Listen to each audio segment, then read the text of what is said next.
Des jeux vidéo dans les salles d'exposition du Grand Palais, une première. Le célèbre monument fait place à l'exposition Game Story, une rétrospective de l'histoire du jeu vidéo. Tout commence en 1972 avec Odyssey.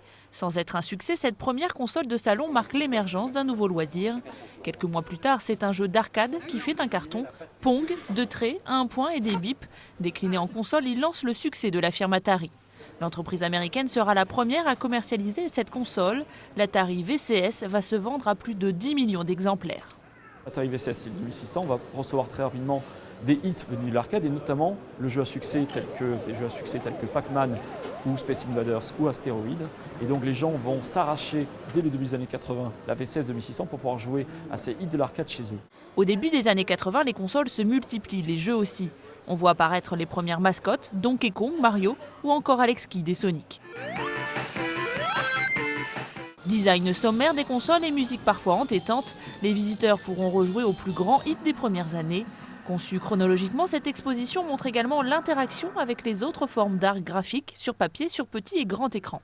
Le jeu vidéo a infusé toute la société.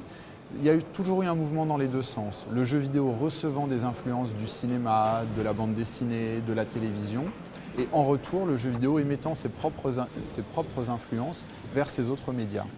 Une influence grandissante avec l'irruption de la 3D dans les années 90. Pourtant, c'est au cours de la dernière décennie que le jeu vidéo va connaître une révolution graphique et esthétique spectaculaire grâce aux nouvelles consoles.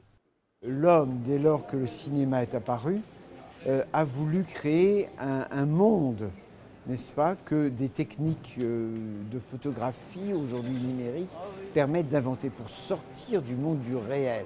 Parce qu'effectivement, l'imaginaire a toujours été une dimension essentielle de l'art.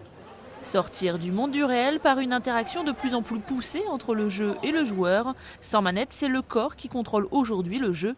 Très didactique, l'exposition attend les visiteurs jusqu'au 9 janvier prochain.